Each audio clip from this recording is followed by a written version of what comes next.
오늘 본문 초반부에서 예수님은 열병을 앓고 있던 베드로 사도의 장모와 귀신 들린 사람들, 그리고 많은 아픈 사람들을 치유해 주십니다. 예수님의 이런 이적을 보고 많은 사람들이 몰려들었습니다. 이때 한 서기관이 예수님께 나와 말합니다. 선생님이여, 어디로 가시든지 저는 선생님을 따르겠습니다. 이에 예수님이 여우도 굴이 있고 공중에 새도 거처가 있으되 인자는 머리 둘 곳이 없다 라고 응답하십니다.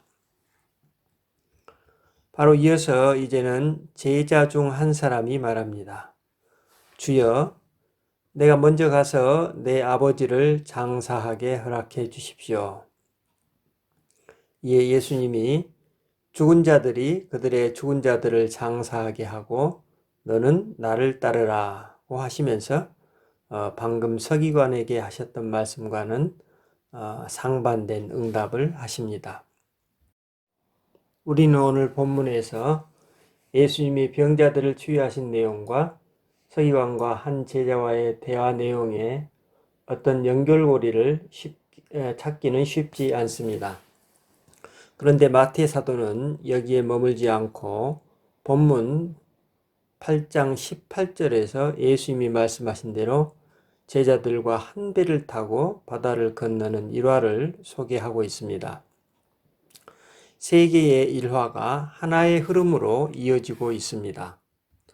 오늘 저는 이 세 개의 일화들이 어떻게 연결되어 있는지, 마태 사도는 이 일련의 사건들을 통해서 오늘 우리에게 무엇을 전하려고 하는지에 대해 여러분과 함께 생각해 보고자 합니다.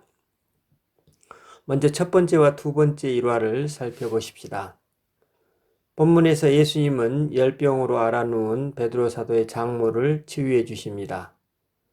또 그날 저녁에는 귀신 들린 사람들, 그 밖에 병든 사람들을 회복시켜 주십니다.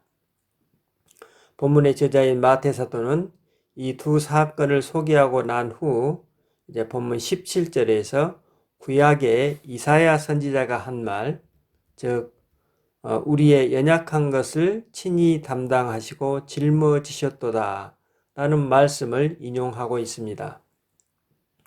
이 구절은 마태 사도가 덧붙인 내용으로서 다음에 이어지는 일화와 연결되고 있음을 알 수 있습니다. 어떻게 연결되는지 살펴보십시다. 본문은 먼저 한 서기관이 예수님 앞에 나온 장면을 소개하고 있는데 그 배경을 18절에서 다음과 같이 묘사하고 있습니다. 예수께서 무리가 에워싸 미는 것을 보시고 건너편으로 가기를 명하시니라. 이 서기관은 여기서 예수님의 치유사역에 따른 그분의 영향력을 보고 따르겠다고 한 것 같습니다.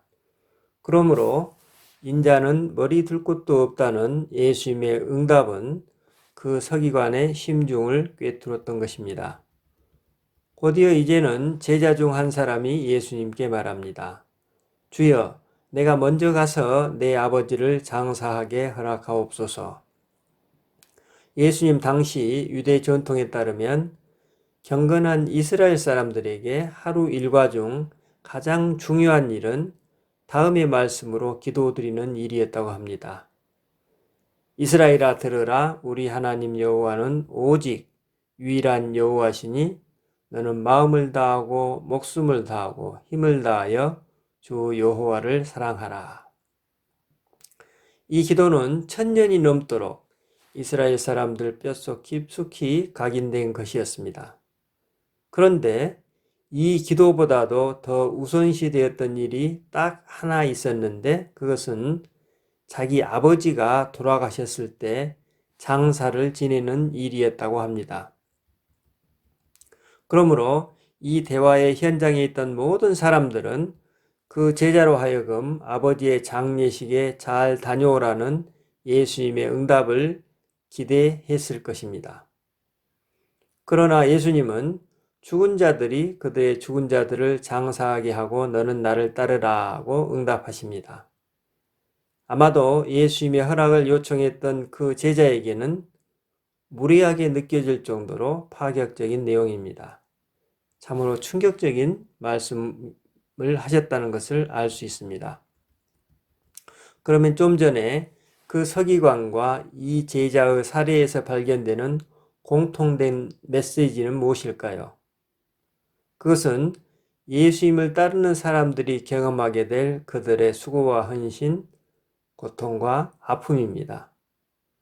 여기서 예수님의 메시지는 여러분이 만약 나를 따르려거든 머리 둘 곳도 없는 희생적 삶과 사랑하는 부모님께 대한 마지막 도리마저도 포기해야만 하는 고통과 아픔을 각오하고 수용해야 한다는 것입니다. 우리는 이것이 예수님 당신의 실제 삶이었음을 알게 됩니다. 그러면 예수님의 제자들이 경험하는 것이 이런 수고와 헌신 그리고 고통과 아픔뿐일까요? 그래서 마태 사도는 바로 이어서 우리 독자들을 예수님과 제자들이 함께 바다를 건너가다가 경험했던 풍랑 사건으로 안내합니다. 예수님과 제자들이 함께 배에 탔습니다. 그런데 갑자기 큰 광풍이 불어서 배가 풍랑에 뒤덮일 정도가 되었습니다. 본문에 따르면 분명히 제자들이 아니라 예수님이 바다 건너편으로 가자고 하셨습니다. 그리고 예수님은 제자들과 함께 그 배에 타셨습니다. 그런데 뜻밖의 광풍을 만난 것입니다. 성도가 예수님과 함께 한다고 해서 그분 뜻대로 살아간다고 해서 광풍 없는 순풍의 삶만 살지는 않는다는 메시지일 것입니다. 아마도 제자들은 순식간에 공포에 휩싸이게 되었을 것입니다. 그런데도 예수님은 그 와중에 배의 뒤편에서 주무시고 계셨습니다. 저는 이 장면을 읽을 때마다 먼 바다에 떠 있는 배를 클로즈업하는 영화의 한 장면을 생각하게 되었습니다. 공포에 질려서 정신없이 허둥대며 물을 퍼내고 있는 제자들의 모습과 그 와중에도 태평히 누워서 깊이 잠드신 예수님. 똑같이 한 배를 타고 있는데 그 풍랑을 대하는 태도가 너무나도 대조적으로 느껴집니다. 견디다 못한 제자들이 예수님을 깨웁니다. 주여 구원하옵소서, 우리가 죽겠나이다. 이에 예수님이 어찌하여 무서워하느냐, 믿음이 작은 자들아 라고 말씀하시면서 곧 일어나셔서 바람과 바다를 꾸짖으시니 아주 잔잔하게 되었다고 합니다. 예수님은 여기서 제자들을 일컬어 믿음이 작은 자들이라고 말씀하십니다. 제자들의 믿음이 작기 때문에 그처럼 허둥댔다는 것입니다. 그러면 예수님이 말씀하시는 믿음이란 무엇을 의미할까요? 그 해답이 바로 풍랑이 잔잔해진 후 제자들이 보였던 반응 속에 감추어져 있습니다. 제자들은 속으로 중얼거렸을 것입니다. 병을 고쳐주시고 귀신을 쫓아내주시는 것은 우리들의 선지자들도 하신 일이니 우리가 이해할 수 있지만 바람과 바다를 꾸짖으시고 그것들이 잔잔해진다니 이게 무슨 일이란 말인가? 그래서 마태사도는 본문 27절에서 사람들이 이를 놀랍게 여기면서 생각했다고 합니다. 이가 어떤 사람이기에 바람과 바다도 순종하는가? 여기서 예수님이 말씀하시는 믿음이란 예수님 당신이야말로 이 세상 우주 만물을 창조하신 그리스도이시라는 것을 믿고 받아들이라는 메시지입니다. 즉, 이 말씀은 지금 나와 함께 하시는 하나님의 현존을 받아들이고 있느냐는 말씀입니다. 그러면 우리가 그분을 그리스도로 받아들이게 될 때 내 존재와 삶에 어떤 변화가 일어나게 됩니까? 그 사람이 하나님 나라의 실제 속에 있음을 실제로 체험하는 것입니다. 어떻게 해요? 지금 제자들이 그리스도의 현존 속에서 풍랑이 잔잔해지는 것을 체험하듯이 우리가 일상의 현실 속에서 그리스도의 영의 현존을 받아들이는 것입니다. 모 일간지에 한 1년 좀 안 된 것 같은데 종이문화재단이라는 그 재단에서 일하시는 김영만이라는 분이 썼던 글을 읽어보았습니다. 그분은 미술대학을 나와서 모 광고회사에 취직하여 5년 만에 과장으로 승진하여 꽤 잘 나가는 그때에 회사를 그만두고 친구 몇 명과 함께 이제 창업하게 되었다고 합니다. 그래서 사업이 시작되기 전에 시장 조사를 위해서 일본에 있었는데 이걸 사업이 시작되기도 전에 망해버린 것입니다. 투자자들이 창업 막바지에 발을 갑자기 빼버린 것입니다. 그분은 이 소식을 듣고 도쿄 시내 한복판에서 그분 자신도 모르게 차라리 죽어버렸으면 하는 말이 튀어나왔다고 합니다. 자신을 믿고 직장을 그만둔 친구들, 또 전 재산을 털어서 계약한 사무실, 이런 문제들이 억눌려서 식은땀이 멈추지 않았습니다. 도저히 한국에 돌아갈 용기가 나지 않았습니다. 결국 일본에 살던 친구 집에 숨어들었고 매일 이불을 뒤집어 쓰고 펑펑 울면서 지냈다고 합니다.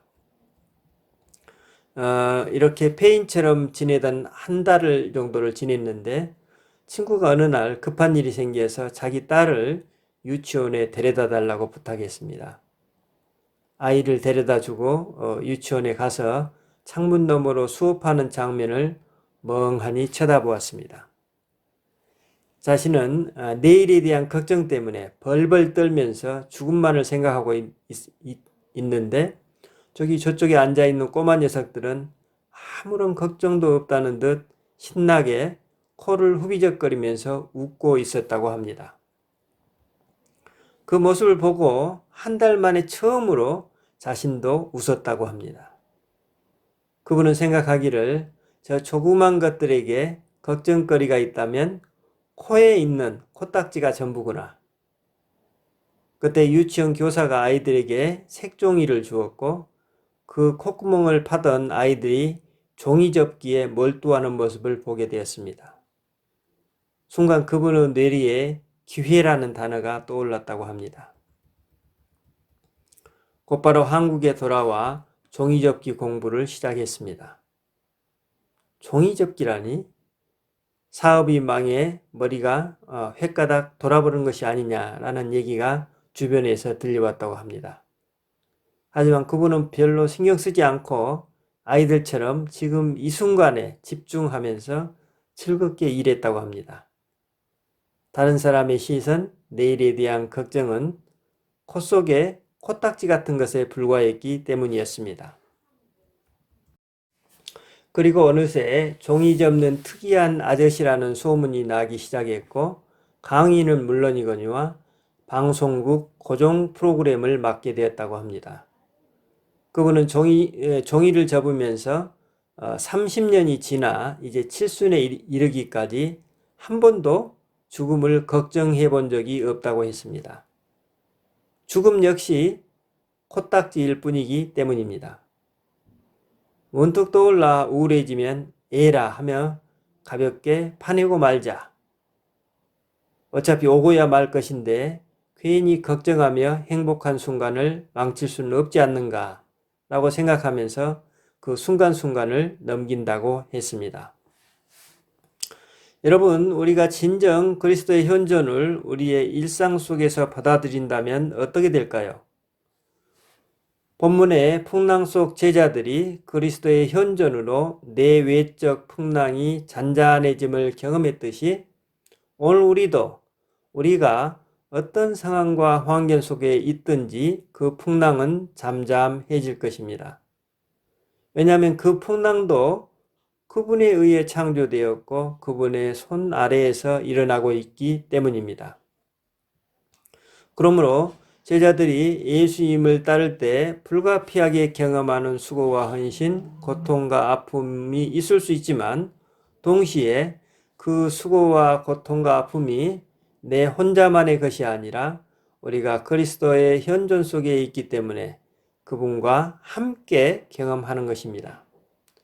즉 그분이 우리와 함께 하시는 것뿐만 아니라 우리의 그 수고와 고통과 아픔에 그분이 체휼해 주신다는 것입니다. 그분의 현존과 체휼을 경험할 때 우리는 그 광풍이 공포감에서 하나님의 놀라운 손길로 뒤바뀌는 것을 알게 됩니다. 요즘 젊은이들이 바다에서 파도를 즐기는 서핑을 한번 생각해 봅시다. 그 서퍼들이 파도를 대하는 태도와 자세가 어떻습니까? 서퍼들은 파도를 이기려고 거스르지 않습니다. 오히려 그 물결이 어느 포인트에서 에너지가 극대화되어 몰려오는지 잘 관찰합니다. 그리고 그 물결에 과감히 몸과 마음을 맡겨버립니다. 말 그대로 그들은 물결을 타는 것입니다. 그리고 마침내 그 파도를 즐기는 경지에 이르게 됩니다. 마치 예수님이 그 광풍 속에서 배 뒤편에 누워서 당신의 온 존재를 아버지 하나님의 손길에 맡기는 모습과 같습니다. 우리가 성령 하나님께 전적으로 항복할 때 우리의 행복이 찾아온다는 의미입니다. 우리는 이따금씩 이런 질문을 합니다. 나는 예수님을 나의 구주로 모시고 있는데 왜 그리스도의 현존이 경험되지 않을까? 우리의 이 질문에 예수님이 본문에서 응답해 주십니다. 오늘 본문 26절에서 예수님이 일어나셔서 바람과 바다에 꾸짖으시며 잠잠하라, 고요하라고 명령하십니다. 여러분, 예수님이 바람과 바다를 꾸짖는 이 장면을 어떻게 보십니까? 우리는 이와 유사한 장면을 마태복음 21장 18절로 19절에서 볼 수 있습니다. 이른 아침에 성으로 들어오실 때 시장하신지라 길가에 한 무화과 나무를 보시고 거리로 가사 잎사귀밖에 아무것도 찾지 못하시고 나무에게 이르시되 이제부터 영원토록 내가 나무를 맺지 못하리라 하시니 무화과 나무가 곧 마른지라. 여러분, 만약 우리가 어느 장소에서 이런 장면을 목격한다면 우리는 어떻게 반응할까요? 우리는 아마 모르긴 해도 마음속으로 저 사람 머리가 통 거 아니야? 라고 중얼거릴 수도 있겠죠. 그런데 만약 그 사람이 말한 대로 진짜 그 무화과 나무가 말라버렸다면 우리들의 다음 반응은 어떻게 될까요? 아마 그렇다면 이제 그 사람에 대해서 심각하게 생각하게 될 것입니다. 그러나 우리 현실에서 그런 일은 없다고 볼 수 있죠. 하지만 본문에 예수님이 실제로 그분이 바람과 바다에 명령하신 대로 그들이 그대로 순종했습니다. 왜 이런 현상이 일어났을까요? 예수님은 왜 비인격체인 바람과 바다에 명령하셨을까요? 그것은 예수님 안에서 주체로서의 예수님 당신과 객체이신 창조주 하나님이 완전히 하나로 통합된 상태이셨다고 볼 수 있습니다. 다시 말하면 예수님은 하나님과 분리되지 않고 일치되었기에 예수님 안에 하나님께서 당신의 피조물인 바람과 바다를 꾸짖으셨다고 볼 수 있습니다. 그래서 제자들은 예수님을 그리스도라고 부르게 됩니다.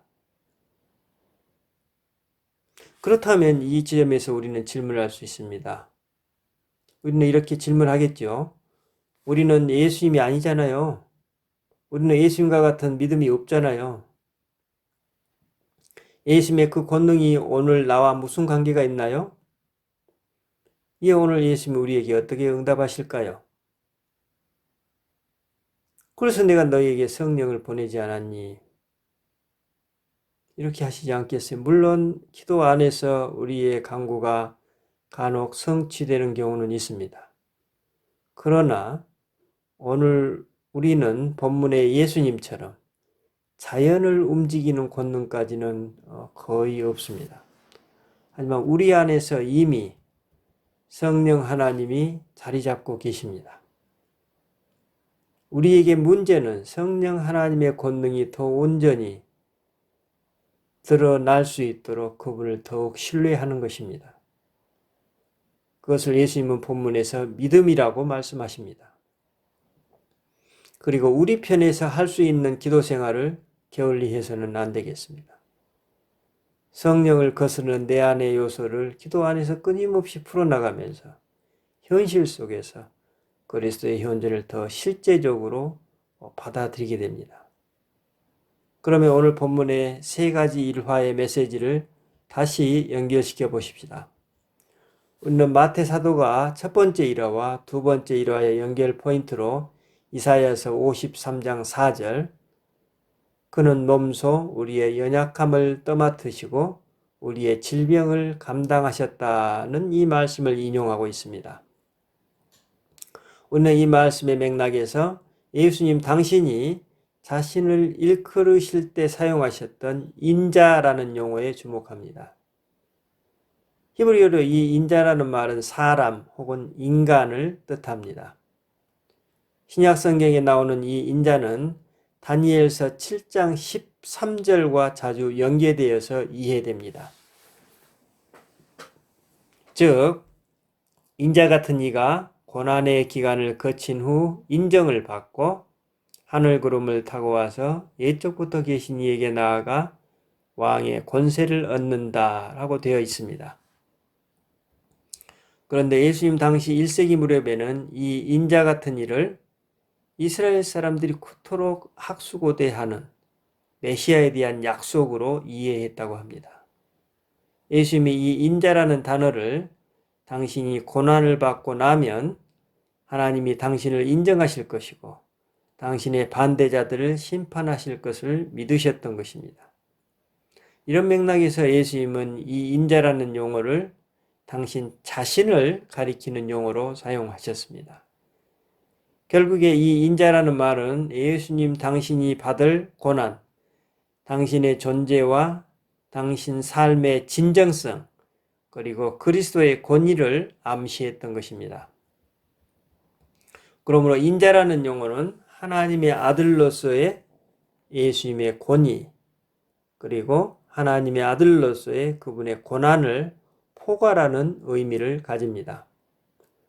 결국 마태 사도가 그리는 예수님은 고난을 통한 치유, 치유를 통한 권능, 즉 치유와 권능이 예수님 한 분 안에서 통합되는 것입니다. 이런 맥락에서 예수님은 누가복음 10장에서 파송되었던 제자들이 각 처를 돌아다니며 귀신을 쫓아내고 나서 의기양양해하는 그들에게 말씀하십니다. 귀신들이 너희에게 항복하는 것으로 기뻐하지 말고 하나님의 권능이 임한 것에 기뻐하라. 매우 의미심장한 말씀입니다. 어쩌면 오늘 우리가 예수님께 매력을 느끼는 가장 큰 요인을 찾는다면 바로 이 점이 아닐까 생각합니다. 그리스도를 따르는 우리들도 역시 그분이 주시는 권능만이 아니라 수고와 헌신, 고통과 아픔도 함께 겪게 된다는 것입니다. 그리고 오늘 우리도 그분처럼 내 존재와 내 삶의 진정성, 그리스도 안에서의 권능을 부여받습니다. 만약 우리가 고난 없는 치유, 치유 없는 권능을 가정해 봅시다. 이 생의 삶을 살아가는 우리에게 이런 권능과 치유가 얼마나 가슴에 와닿을까요? 폴 클로델이라는 분이 다음과 같이 말했다고 합니다. 예수님은 고통을 치워버리러 오신 것도 고통을 설명하려고 오신 것도 아니다. 그분은 당신의 현존으로 고통을 채우러 오셨다. 마태 사도는 오늘 본문의 후반부에서 제자들이 그분께 매료될 수밖에 없었던 또 하나의 이유, 풍랑 사건을 전하고 있습니다. 이 풍랑 사건에서 제자들의 믿음은 본문 직전에 소개된 이방인 백부장의 믿음 수준도 안 되었던 것입니다. 예수님의 이 풍랑 사건을 통해서 방금 전 하나님 부재를 경험하고 있던 제자들에게 그리스도의 현존, 즉 하나님 나라가 얼마나 가까이 실제로 임해 있는지 그들로 하여금 체험케 하셨습니다. 여기서 우리는 제자들이 왜 예수님을 그리스도로 고백하는지 이해하게 됩니다. 그것은 예수님 당신이 하나님 나라를 이처럼 생생히 실제로 이 세상에 가져오셨기 때문입니다. 말씀을 정리합니다. 여러분, 우리는 분명 예수님이 요청하셔서 배를 타곤 합니다. 그리고 그분과 함께 한 배를 타고 인생 여정을 항해하는 데에도 압도적인 광풍을 만나곤 합니다. 우리는 이때 자신을 잃어버리곤 합니다. 이런 우리들을 향해 예수님께서 말씀하십니다. 믿음이 적은 자들아, 왜 두려워하느냐? 기도하십시다. 주님, 우리는 신앙의 삶을 살아가면서 특별히 주님이 가라고 하신 그 길에서도 또 주님이 늘 동행하고 계시는 그 여정에서도 큰 광풍을 만나곤 합니다.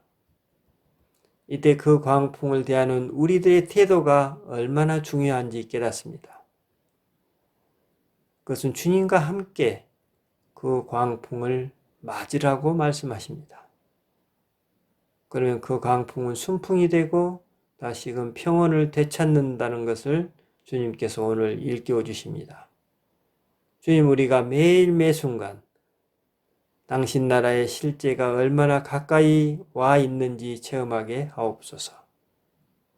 우리가 만약 그 체험에 이르지 못했다면 그 체험을 간절히 갈망하고 간구하게 하옵소서. 우리 주 예수 그리스도 이름으로 기도드립니다. 아멘.